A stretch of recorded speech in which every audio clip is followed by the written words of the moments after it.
Being with us. You are doing things in a way we never thought possible, sir. Nice to see you there at the New York Stock Exchange today. I know you had a celebratory moment there. And it's all about agriculture and doing everything on the inside and getting everything to folks faster and sustainability. Tell us about your exciting year ahead and the moment that you're enjoying right now. Well, thank you.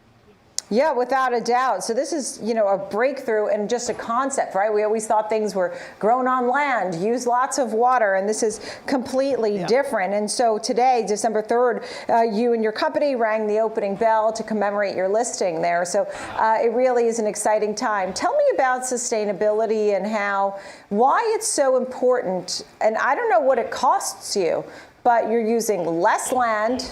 I mean, in the notes I read, 90% less land, 90% less water. I don't have to worry about pesticides. And you're getting everything to the shelves faster. It certainly sounds great. Are there hurdles too? Tell us a little bit about the exciting part and maybe some of the hurdles and headwinds. Yeah. It's a great question. Maybe 7 new sites for your company over the next few years. Right. I think about the money and staffing, and as someone who understands how a farmer thinks, because you experienced it as a young man, I wonder how farmers perceive this. Do they have a role in this? And how will you staff these and grow these new locations? Because technology certainly seems to be helping move produce forward. Yeah, specifically, I have to jump in. I have to go, Craig, but just quickly on profitability.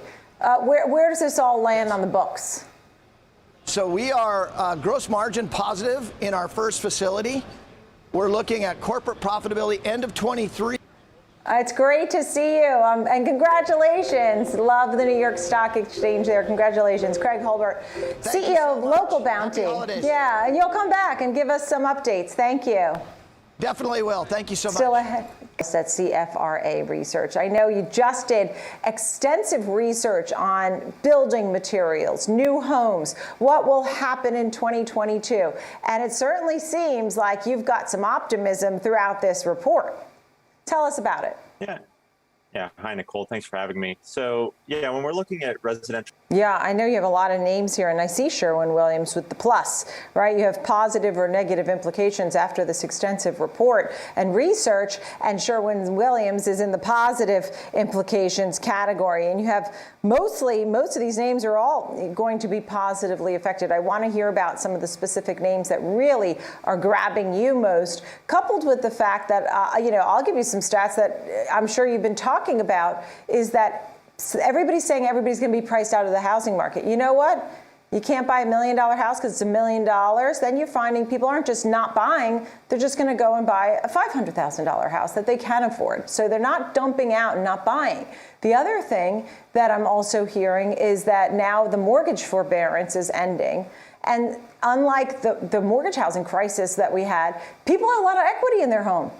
So they could just sell their houses. There might even be new inventory, more fixer-upper jobs. Who knows, right? So tell me about some of the names that will have positive implications. Right. So, yeah.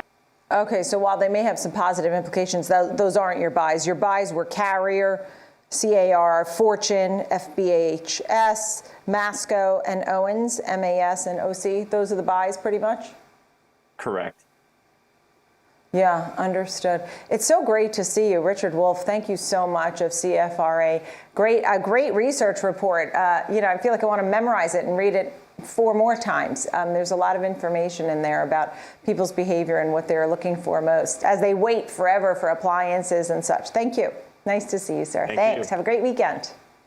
You too. Still ahead, Regal. Thank you so much. I'm glad you're both here today. So let's start with the big picture here as we take a look. And give me your thoughts, Andrew, on what you broke down within the jobs report. Well, I mean, there was a hell of a discrepancy out there. We were looking for a good number and we got... Well, that would be ideal.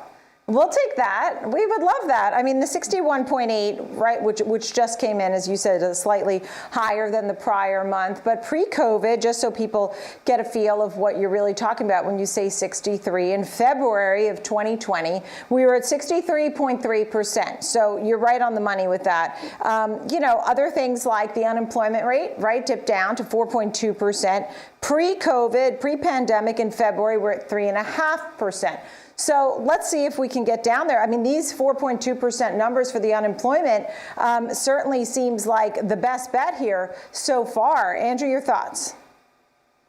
Yeah, I mean, look, the unemployment rate down. Thoughts on the wage growth numbers, because there's no doubt the leisure and hospitality portion, wage growth was more accelerated. It was 0.8% plus, something like that, versus the overall hourly earnings were up just 0.3%. People considered that 0.3 pretty light. They didn't, you know, they didn't really balk at that. So you think we're in line with things at this point, Jeffrey? Yeah, I mean, that kind of ties back to what I was saying before. The folks that say, hey, the labor force. Okay. And so, Andrew, as you take a look at this, what is your projection going forward? What do you think the Fed really does?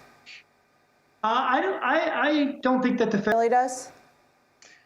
Well, the Fed probably, you know, has got a decision to make next week at the FOMC. I'm not on the Federal Open Market Committee, but I can only look at the Fed funds futures and, you know, and talk to pros like you. Thank you both. Jeffrey Cleveland, Principal Chief Economist at Payden & Regal, and Andrew Ahrens, Founder and Partner at Synergy Advisory Management.